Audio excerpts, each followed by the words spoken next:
Então vamos voltar a dar uma olhada na economia mundial, porque a coisa não tá bonita para a Itália, não tá bonita para a China e não tá bonita para os Estados Unidos.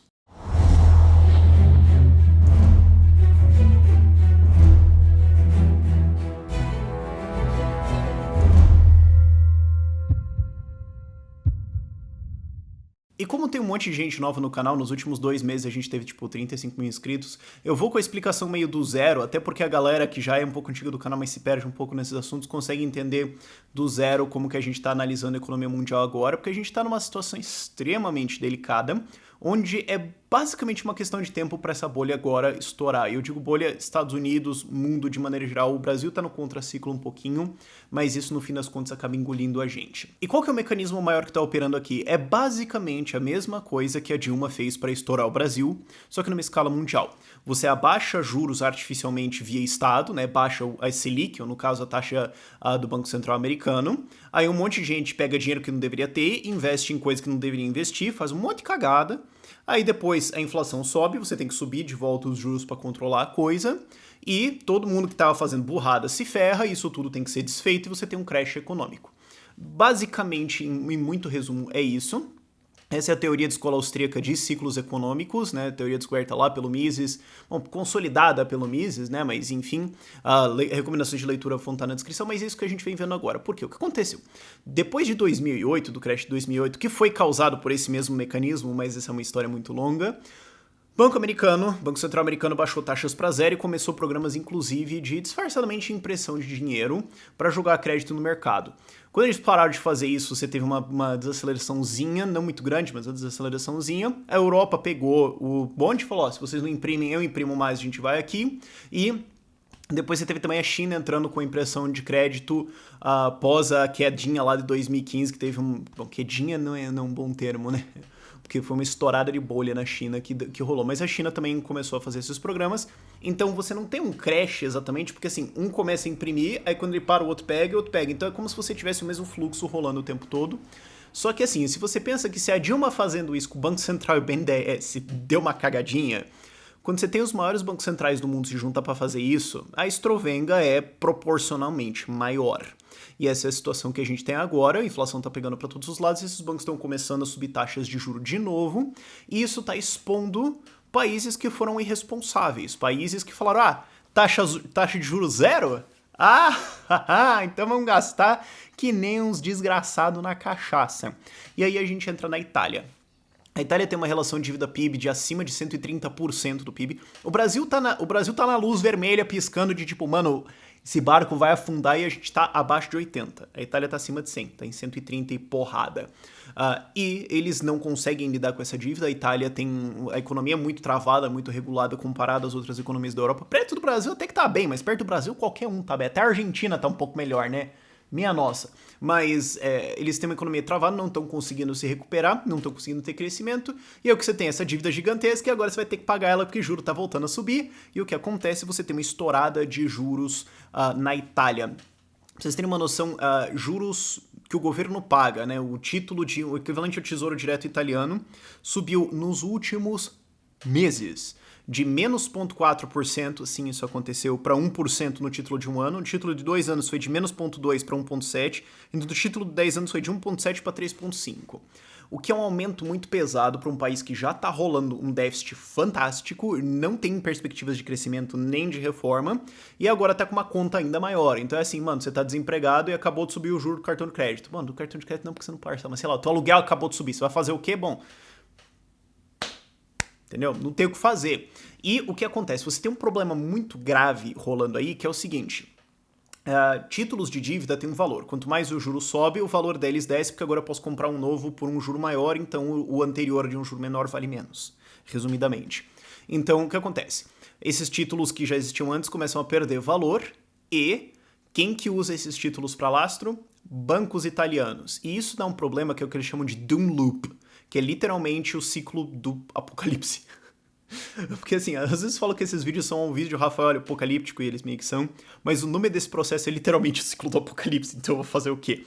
Porque o que acontece? Bom, juros sobem, o valor do título desce, então os bancos que têm aqueles títulos de garantia agora têm, na prática, menos coisas de valor, então eles precisam ter mais garantias. Ou seja, esses bancos ficam mais arriscados, a chance deles falirem aumenta, só que a chance deles falirem aumenta faz com que o risco do país aumente e o juro dos títulos do país aumente, o que reduz o valor da segurança dos bancos, aumenta a chance deles falirem e daí a coisa fica se retroalimentando, entendeu? O Ouroboros, a cobra que come a própria cauda. Então, assim, eu ia falar o próprio rabo, não ia ficar muito legal.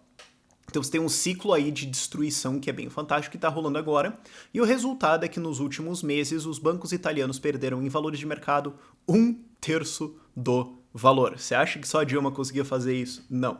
Tá feio. E, em cima disso, você tem o fato de que o Banco Central Europeu ainda está imprimindo dinheiro para comprar dívida de países.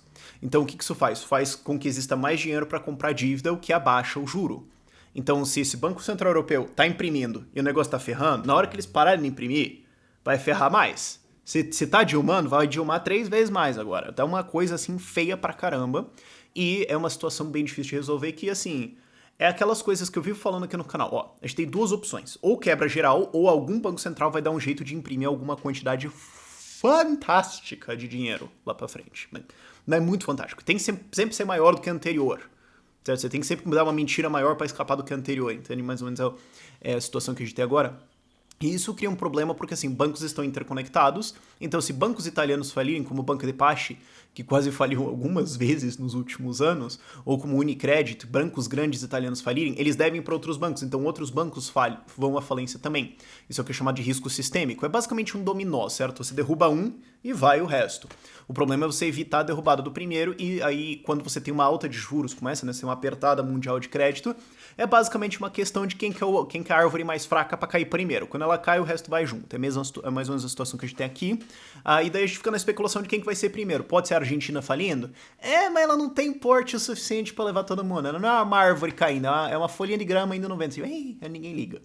Brasil, é possível. Mas, Itália tem peso para levar a galera, sim. Tem uma preocupação com a Índia também, mas eu não manjo tanto do sistema indiano, então não sei. Mas recentemente eles tiveram uma nacionalização de banco, mas assim, a economia indiana tem porte sim para levar uma galera pro buraco. Assim, se você tiver uma falência do Tahiti, ninguém liga, mas Itália é uma coisa meio preocupante. E só como última nota, não é só eu que tô falando isso, as autoridades governamentais que estão inspecionando muito mais o sistema bancário italiano do que o normal. Sabe? É normal, assim, eles virem a cada 1, 2, 3 meses e falam assim, tá tudo certo aqui, tudo bem. Agora, quando o cara te telefona 3 vezes por dia pra perguntar se a tua casa não pegou fogo, é porque tem alguma coisa estranha no ar. Então não é mais só eu falando, eu venho falando isso há um bom tempo, não tinha como prever a eleição do Trump e ele baixando impostos, o que jogou a estourada de bolha um pouco para frente. Mas agora não é mais só um louco na internet falando isso, teoria de escola austríaca de economia. Agora é basicamente as maiores autoridades bancárias do mundo. Então, assim, eu não gosto de usar esse argumento de autoridade, porque ele nem sempre tá certo, mas nesse caso, agora eles estão concordando com a análise que economistas de escola austríaca estão fazendo há, sei lá, uma década. Agora, a gente tem sintomas dessa apertada de crédito em todo o mundo, e um dos lugares que a gente consegue ver isso fácil agora é nos Estados Unidos, justo nas coisas que são mais compradas com crédito, carro e casa, certo? É o que você esperaria ver. Se você vai fazer meio que uma crisologia, né, um jiu-jitsu da análise de crises, o que seria isso? Bom, se você tem uma apertada de crédito e você quer ver se isso tá pegando, você vai, ou você quer ver, assim, o quão pegando isso tá pegando realmente, você vai ver as coisas que são compradas com isso, carro e casa, e o que a gente vê é que as vendas de carros estão encolhendo mais do que era esperado que encolhesse. Então, assim, isso são previsões que os mercados fazem, que os grandes investidores fazem, de olha, vamos fazer a nossa conta aqui, tem o nosso modelo, a gente acha que ferrou tanto. Aí você vai ver o número final e tá aqui, você fala, opa, vai dar um problema nisso aí.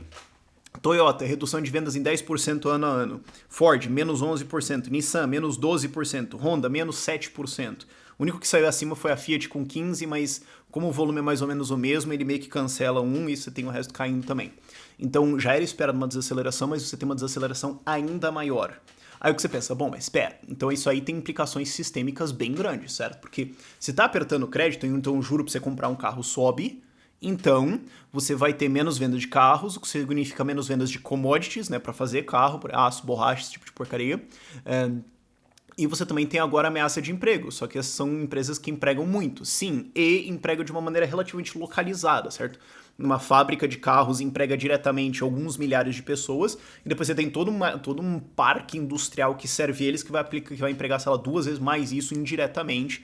Mas, galera, então assim, se você tem uma estourada dessa, você tem assim 15 a, sei lá, muito chutadamente alto, se você contar todos os indiretos e tudo mais, 30, 40 mil empregos, eu não sei fazer exatamente essa conta, mas você tem alguma coisa desse nível evaporando de um dia pro outro, e daí você tem efeitos grandes. E, de novo, isso dá a coisa do dominó. Basta um e a coisa vai, e isso é exatamente o que aconteceu em 2008 também. Começou a apertar o crédito, né? Os Estados Unidos fizeram depois de 2001, que foi outra crise dessa do mesmo tipo, né? Eles fazem isso de ciclos, né? Coisas que keynesianos fazem.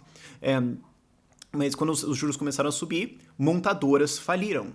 Várias montadoras grandes faliram. E daí foi aquele salve-se quem puder, né? Foi todo mundo a barata voa, ninguém mais, né? Todo mundo começa a tacar chinelo pra todo lado. Isso é uma coisa que a gente está vendo agora e tem impactos graves aí. Outro impacto que a gente vê é no mercado imobiliário. Já tem sinais claros de desaceleração. Primeiro no mercado de luxo, que é o mercado que é mais afetado, porque você tem, né, o mercado base cresce um pouquinho, base assim, digo, as pessoas mais pobres, né, cresce um pouquinho, de luxo cresce mais. Então o de luxo tende a cair mais, é onde você vai ver um movimento mais pronunciado que vai te dizer mais o que está acontecendo. Mercado de luxo caindo bastante em Nova York, tem dados bons saindo por aí, mas pelos Estados Unidos inteiro, inventário, né, casas não vendidas estão empilhando, o tempo para uma venda numa casa está aumentando, valores estão começando a cair, isso é o clássico que vocês esperariam, uma apertada de juros, e caindo mais do que era esperado de novo. E se você vê as ações de empresas que constroem, empresas construtoras, o Home Builders Index, ele já está no bear market, já caiu mais de 20% só nesse ano, o que é feio aí. E isso está acontecendo com uma taxa de hipoteca, né, de 30 anos, que eles fazem essa medida, assim, pra você ter meio que um metro, né, pra você saber o que aconteceu. A taxa de uma hipoteca 30 anos está em 5% agora. Subiu bastante nesse último ano, 2%, porque, né, o Fed voltou a subir a taxa de juros. Embora o Trump tenha falado numa reunião que ele nomeou Jerome Powell, presidente do Banco Central, para manter os juros baixos, e o Powell foi lá e subiu. Então não era exatamente a intenção do Trump. Pelo jeito ele tomou uma facada nas costas aí.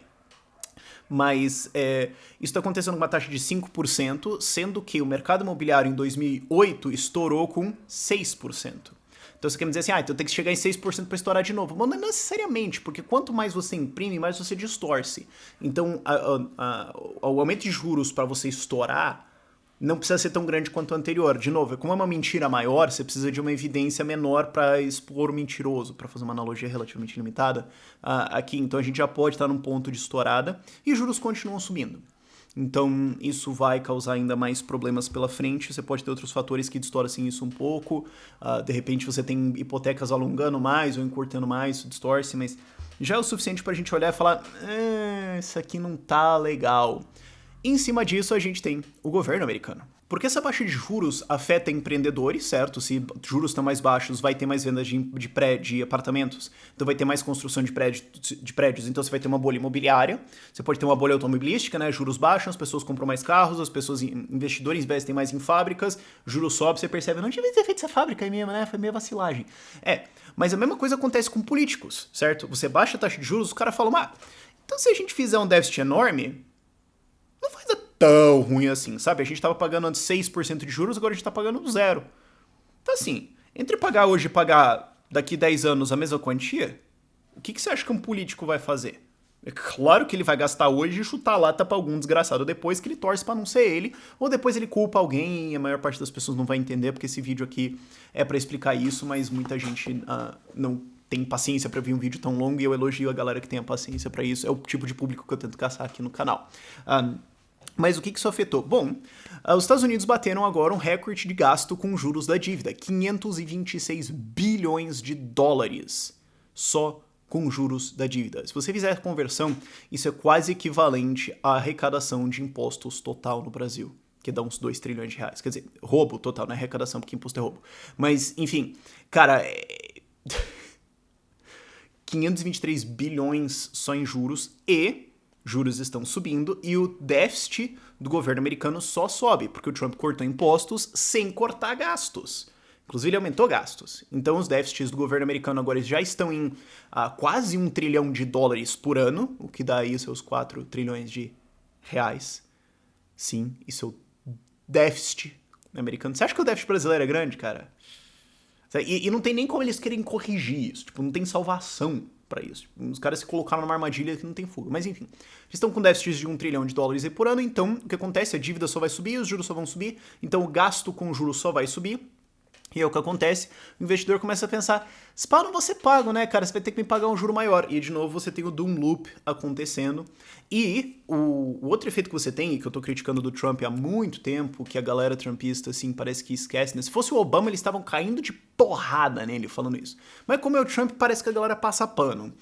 O que acontece aí é que, como os déficits estão crescendo cada vez mais, isso faz com que o juro da dívida americana tenha que subir para captar dinheiro, certo? Porque é uma questão de oferta e demanda. O governo americano tem que emprestar mais dinheiro, então ele tem que pagar mais para tirar esse dinheiro. O que significa que esse dinheiro não vai ser investido em iniciativa privada, ele não vai ser investido em outros países e mercados emergentes como o Brasil. Ele vai ser investido em dívida americana. Só, eu vou emprestar pro governo. Por quê? Porque o governo ele pode fuzilar alguém, pegar o dinheiro e me pagar. Então ele é um cara muito mais seguro para me pagar do que eu pegar esse dinheiro, virar em real e investir lá no Brasil com os caras que eu nem sei o que eles estão fazendo lá. Então isso causa uma fuga de capitais do mundo inteiro para a dívida americana, que gera um problema. E aí você tem outro doom loop gigantesco, que é, como o juro da dívida americana sobe, agora o título 10 anos voltou a passar acima de 3%, que é o nível que eu venho avisando também há uns meses também, desde fevereiro, né, que eu venho avisando isso, quando deu aquele apocalipse lá, acho que foi o Dow Jones que perdeu 10% num dia. Como esses juros ficam subindo, isso vai puxando dinheiro dos outros lados e vai puxando dinheiro de bolsa, o que causa um monte de quebradeiras, o que aumenta o risco do país, o que detona a economia, o que reduz a arrecadação de impostos, aumenta o déficit, aumenta a necessidade do governo de financiar, aumenta juros, o que derruba a bolsa, entendeu? Você tem outro loop negativo que vai puxar capital aí, pode causar uma quebradeira. E aí a gente tem em cima disso a China. E a China é um pouco mais chato de você analisar, de você fazer uma crisologia, porque você não tem como realmente confiar nos dados deles. Tipo, a China falou que o PIB cresceu 6%. Deixa eu mudar a frase. A Dilma falou que o PIB cresceu 6%. Vai lá, fala que porco voa também, eu vou acreditar igual, cara, não muda nada. Até porque o crescimento do PIB é descontado da inflação, né? Aliás, a inflação é descontada do crescimento do PIB. Você pega o crescimento do PIB, tira a inflação e esse é o crescimento real. Então, se você manipular a inflação, você fala, não, a inflação não foi 10%, foi 7%. Então, como você tirou 3 da inflação, você cria, falsamente, 3% de crescimento do PIB, basicamente alterando, fraudando a estatística de inflação.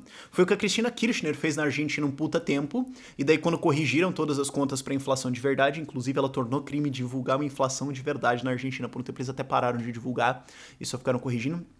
Quando eles corrigiram tudo, eles perceberam que a economia, na verdade, estava muito pior do que se imaginava. Então você não tem como confiar muito nos dados na China, mas o que você pode fazer é ver o que eles estão fazendo. Porque existe um certo manual do que um banqueiro central, do que um banco central, do que um governo tem que fazer numa crise. Então assim, você pode olhar e falar, cara, eu não sei se você está indo numa crise ou não, mas se você está agindo, né, eu não tenho os seus dados, mas você está agindo como se você estivesse numa crise, exatamente do jeito que eu esperaria. Então, né? Sabe? E isso eu venho falando desde fevereiro. Tive alguns bons 3 ou 5 vídeos desde então falando de várias ações do Banco Central Chinês que indicam crise, e a gente teve outra essa semana que foi uma corte de requerimento de reserva, ou seja, fala, banco, ó, para você estar seguro, que a gente acha que você precisa ter dinheiro para estar seguro, não é mais isso aqui, é isso aqui, então esse dinheiro você pode pegar e gastar em outro lugar. Isso é o que o Banco Central faz quando ele quer jogar dinheiro na economia sem baixar juro. Porque se você baixa juro, daí outro país tem um juro mais alto, você tem uma fuga de capital. Então o que você faz é soltar os seus bancos aí. É um jeito de você, quando você já está numa situação vulnerável que você não pode baixar juros mais, porque você vai tomar uma fuga de capital, o que já é pesado, você corta requerimento de reserva. Então assim, não estou dizendo que eles estão em crise, mas estão agindo como se estivessem. E a bolsa chinesa caiu mais de 20% desde o começo do ano, e isso sendo que a gente tem fortes indícios de que o governo manipula a bolsa e usa bancos estatais ou simplesmente liga pros caras e manda comprar para fazer a bolsa subir de novo. Então, se eles não estivessem fazendo isso, provavelmente a queda teria sido muito maior, na verdade. Existem já fortes indícios disso, e eles têm todos esses comportamentos, e você tem já indícios legais de que você tem uma estourada da bolha imobiliária chinesa lá, mas isso ainda tá... Os dados não são tão confiáveis ainda. A gente precisa ter dados bem grandes assim para poder ter uma margem de erro e dizer alguma coisa, mas as coisas já estão bem feias por lá. E outra coisa também que fala muito é o número de falências. Quantas empresas calotearam as suas dívidas? Você fala, bom, ó, a gente concorda que em 2015 deu um problemão lá na China? Bom, deu um problemão lá na China, né? Você teve o mercado, a bolsa, estourou tudo, legal. E aí teve um monte de falências. Bom, então a gente concorda que teve uma crise lá, que teve um problema? Acho que a maior parte das pessoas concorda. Beleza. Esse ano a gente já teve mais falências do que em 2015. E em 2016 também, né? Porque isso foi um pouco dividido. Então, assim, Eu não tô dizendo que a gente tá numa crise, mas naquele ano que teve uma crise, tava melhor do que agora. Inclusive o valor das falências, não só o número é maior, mas o valor é quase 2 vezes maior. Então não só tem mais gente quebrando, mas quebrando muito mais sério. Então são dados aí. São dados bem preocupantes e é o que a gente esperaria ver numa visão macro, numa visão sistêmica, é o que a gente esperaria ver com essa alta de juros agora. Keynesianos fizeram todas as contas, falaram que ia dar tudo certinho. Não deu, a gente tá vendo agora, né? Foi a pior recuperação da história de recuperações, basicamente. E é o que a gente vê agora estourando. Esses são os dados de maneira geral. Vai ter vários links na descrição e tudo mais para vocês verem sobre isso. Mas por esse vídeo é isso. E recomendações de leitura também, tem que lembrar de colocar isso. Mas por esse vídeo é isso. Tchau, tchau.